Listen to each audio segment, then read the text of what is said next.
If your browser's new tab page or start page have been replaced by an unfamiliar search page with a toolbar and words enhanced by Google, it seems a MyWay browser hijacker have been installed on your computer.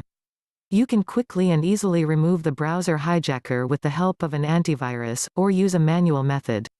Spyhunter is a good anti-malware program that will find and delete the browser hijacker for you. Download and install Spyhunter from the link in the description. Open the program and click Start Scan. Now to the manual method. Disclaimer: this guide is aimed at experienced computer users. Any actions you take when following these instructions are at your own risk, and we won't be liable for possible losses or damages should they occur. Open Programs and Features on your computer.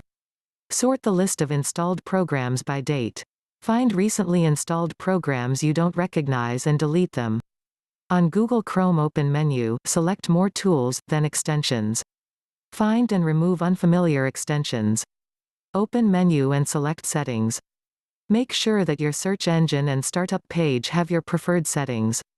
Your Google Chrome browser should be back to normal now. On Mozilla Firefox Open Menu, then click Add-ons. Find and delete add-ons you don't recognize. Open Menu and select Options. Select Home on the left panel and set up your homepage and new tabs. Then select Search on the left side and set your default search engine. Check that Enhanced by Google page doesn't appear on your new tabs anymore. If you have any trouble following the manual instructions, consider using an automatic tool like Spyhunter instead.